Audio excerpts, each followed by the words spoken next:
सहकारी समितियों का कर निर्धारण। Assessment of cooperative societies. सहकारी समिति को आयकर अधिनियम 1961 के अंतर्गत व्यक्तियों के समुदाय में सम्मिलित करदाता माना गया है। सहकारी समिति करदाता की कुल आय का निर्धारण आयकर अधिनियम के प्रावधानों के अनुसार उसी प्रकार किया जाता है जिस प्रकार अन्य करदाताओं की सकल कुल आय का निर्धारण किया जाता है।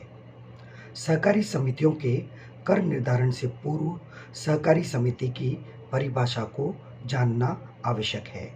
आयकर अधिनियम 1961 की धारा 2 उपधारा 19 के अनुसार सहकारी समिति से आशय ऐसी समिति से है जो सहकारी अधिनियम 1912 के अंतर्गत पंजीकृत हो या किसी ऐसे अधिनियम के तहत मान्यता प्राप्त समिति हो जो किसी समय राज्य में सहकारी समितियों के पंजीकरण के लिए प्रभावी था। सहकारी समिति की कर योग्य आय की गणना। Computation of taxable income of cooperative society. सहकारी समिति की विभिन्न शीर्षकों के अंतर्गत कर योग्य आय का निर्धारण किया जाता है।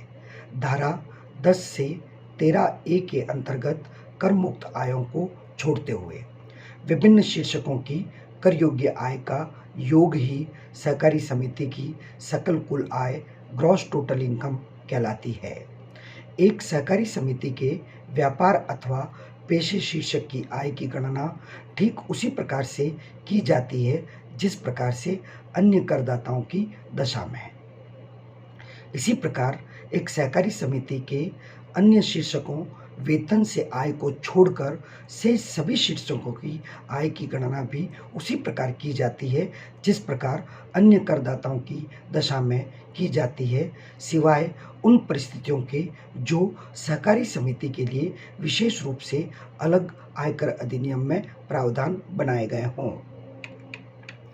सहकारी समिति की सकल कुल आय में से दी जाने वाली कटौतियों का अलग से विवरण जानना आवश्यक है।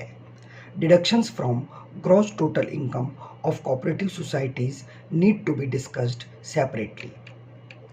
एक सहकारी समिति करदाता की कुल आय यानी टोटल इनकम की गणना हेतु निम्न कटौतियां उनकी सकल कुल आय में से दी जाती है। नंबर 1, पुण्यार्थ कोषों एवं धर्मार्थ संस्थाओं के दान जो धारा 80G के अंतर्गत दिए जाते हैं। वैज्ञानिक अनुसंधान एवं ग्रामीण विकास हेतु दान जो धारा 80GGA के अंतर्गत दिए जाते हैं। राजनीतिक दलों को दिए गए दान जिनकी कटौती धारा 80GGC के अंतर्गत दी जाती है। मूलभूत ढांचागत सुविधाओं के विकास में लगे हुए उद्योगों एवं उपक्रमों के लाभों के संबंध में जो धारा 80IA के अंतर्गत दिए जाते हैं। विशेष आर्थिक क्षेत्र स्पेशल इकोनॉमिक जोन के विकास में लगे उद्योगों या उपक्रमों के लाभों के संबंध में धारा 80IAB के अंतर्गत कटौती दी जाएगी।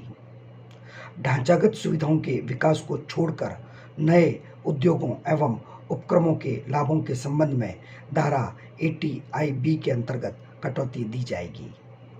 आवासीय परियोजनाओं के लाभों के संबंध में कटौती जो धारा 80IBA के प्रावधानों के अंतर्गत दी जाती है।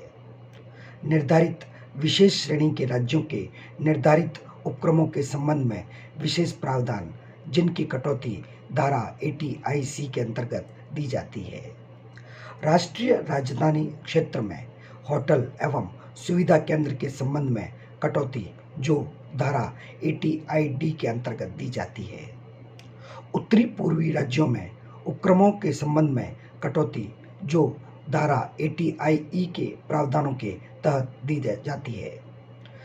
जैव श्रेणीकरणीय अवशिष्ट बायोडिग्रेडेबल वेस्ट के संग्रहण तथा प्रसंस्करण के व्यवसाय के लाभों के संबंध में धारा 80GJA के प्रावधानों के तहत कटौती दी जाती है।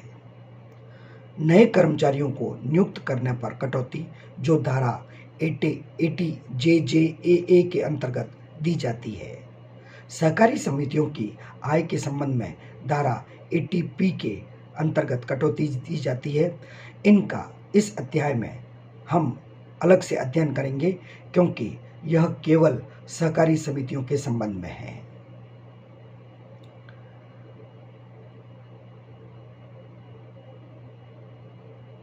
बड़े विनियोगों हेतु कटौतियां, deductions for large investments. Number 1, आधारभूत सुविधा के उपक्रमों के अतिरिक्त अन्य औद्योगिक उपक्रमों के लाभों पर कटौती, deduction in respect of profit of industrial undertaking other than infrastructure facility. धारा 80IB, विभिन्न उद्योगों पर धारा 80IB के अंतर्गत दी जाने वाली कटौतियां इस प्रकार है। लघु औद्योगिक उपक्रम जो 1/4/1995 से 31/3/2002 के मध्य प्रारंभ किए गए हों, उन्हें 10 वर्षों तक उपक्रम के प्रारंभिक वर्षों में व्यवसाय के लाभों पर 25% की कटौती दी जाएगी। अनुसूची 8 में वर्णित पिछड़े राज्यों में स्थापित उद्योग या शीत भंडार जो 1/4/1993 से 31/3/2004 एवं जम्मू एंड कश्मीर के लिए 31/3/2012 तक प्रारंभ किए गए हों, 12 वर्षों तक सहकारी समिति और 10 वर्षों तक अन्यों के लिए, प्रथम 5 वर्षों तक ऐसे व्यवसाय के लाभों का 100% और शेष अवधि के लिए 25%, जबकि कंपनी करदाताओं के लिए 30% छूट दी जाती है। यदि अनुसूचित 8 में वर्णित उद्योग या शीत भंडार उत्तर पूर्व क्षेत्र में हो तो 10 वर्षों के लिए सभी करदाताओं को उनके व्यावसायिक लाभ जो इस प्रकार के उद्योगों या शीत भंडार से हुए हों 100% कटौती दी जाएगी। ए श्रेणी के पिछड़े जिले एवं जम्मू और कश्मीर में स्थापित उद्योग या शीत भंडार जो 1/10/1994 से 31/3/2004 के मध्य स्थापित किए गए हों, उन्हें सहकारी समिति की दशा में 12 वर्ष और अन्य की दशा में 10 वर्षों तक, प्रथम 5 वर्षों तक ऐसे व्यवसाय के लाभों का 100% और शेष अवधि के लिए 25%, कंपनी करदाताओं को 30% छूट दी जाएगी। यदि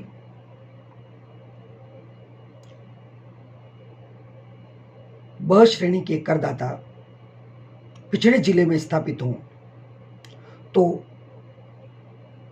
ऐसी छूट यदि 1/10/1994 से 31/3/2004 के मध्य स्थापित किए गए उद्योग या शीत भंडार तो सहकारी समिति की दशा में 12 वर्षों तक और अन्य की दशा में 8 वर्षों तक, प्रथम 3 वर्षों के लिए 100%, शेष अवधि के लिए लाभों के 25% के बराबर और कंपनी करदाताओं को 30% के बराबर छूट दी जाएगी। कृषि उत्पादों के लिए शीत श्रृंखला सुविधा प्रदान करने के लिए 1/4/99 से 31/3/2004 के मध्य स्थापित शीत श्रृंखला की दशा में सहकारी समिति को 12 वर्षों तक और अन्य करदाताओं को 10 वर्षों तक, प्रथम 5 वर्षों तक लाभों का 100% और शेष अवधि के लिए 25%, लेकिन कंपनी करदाताओं के लिए यह 30% होगा। खनिज तेल का उत्पादन एवं शोधन 1 अप्रैल 2009 या इसके पश्चात प्रारंभ होने वाले औद्योगिक उपक्रमों पर यह कटौती तभी मिलेगी जब सार्वजनिक कंपनी की 100% सहायक कंपनी हो या अन्य कंपनी जिसके कम से कम 49% मताधिकार सार्वजनिक कंपनी या केंद्र सरकार द्वारा घोषित संस्था के पास हो। उत्पादन कार्य 31/3/2012 तक प्रारंभ हो जाना चाहिए। खनिज तेल के उत्पादन की दशा में 1/4/1997 के पश्चात, खनिज तेल के शोधन की दशा में 1/10/98 के पश्चात एवं प्राकृतिक गैस की दशा में 1/4/2009 या इसके पश्चात, परंतु तीनों दशाओं में 1 अप्रैल 2017 से पहले 7 वर्षों तक यह कटौती दी जाएगी और लाभों के 100% के बराबर इस प्रकार की कटौती दी जाएगी। 31/3/2008 तक अनुमोदित आवास परियोजनाओं का निर्माण एवं विकास 1/10/98 या इसके पश्चात प्रारंभ हो और 31/3/2008 तक यदि पूर्ण कर लिए जाएं तो 100% इनके लाभों पर कटौती दी जाएगी। वैज्ञानिक एवं औद्योगिक अनुसंधान एवं विकास जो 1/4/2000 से प्रारंभ किए गए हों और 31/3/2007 तक समाप्त कर दिए गए हों, अनुमोदित वैज्ञानिक एवं औद्योगिक अनुसंधान एवं विकास होना चाहिए। 10 वर्षों तक केवल कंपनियों को 100% उनके लाभों का कटौती स्वीकृत की जाएगी। खाद्य पदार्थों, गोश्त उत्पादन, डेयरी उत्पादन, सामूहिक खाद्य प्रसंस्करण, पोल्ट्री आदि के भंडारण, प्रक्रियांकन, पैकिंग, प्रिजर्विंग, परिवहन से संबंधित 1/4/2001 या उसके पश्चात, नॉन उत्पाद 1/4/2009 या उसके पश्चात, सभी को प्रथम 10 वर्षों तक 100%, प्रथम 5 वर्षों के लिए 25% शेष अवधि के लिए कंपनी को 30% छूट उनसे संबंधित व्यावसायिक लाभों पर दी जाएगी। ग्रामीण क्षेत्र में अस्पताल कम से कम 100 बेड वाला संचालन एवं अनुरक्षण की दशा में जो 1 अक्टूबर 2004 या उसके पश्चात किंतु 31 मार्च 2008 तक प्रारंभ किए गए हों, 5 वर्षों तक यह छूट दी जाएगी और यह छूट इन अस्पतालों के होने वाले लाभों का 100% होगी।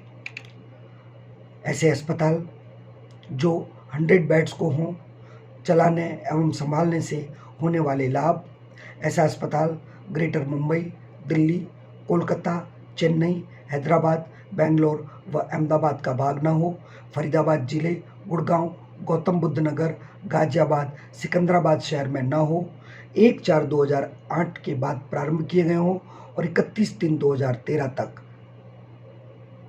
स्टार्ट कर दिए गए हों। इनके 5 वर्षों तक, प्रथम 5 वर्षों तक 100% लाभ जो ऐसे अस्पतालों से प्राप्त किए गए हों, उनके लिए संपूर्ण छूट दी जाएगी। इसी प्रकार की जो अन्य कटौतियां कोऑपरेटिव सोसाइटीज़ को अन्य करदाताओं के साथ मिलती हो अथवा केवल कोऑपरेटिव सोसाइटीज़ को दी जाती हो, उनके बारे में हम बात करेंगे अगले व्याख्यान में। धन्यवाद।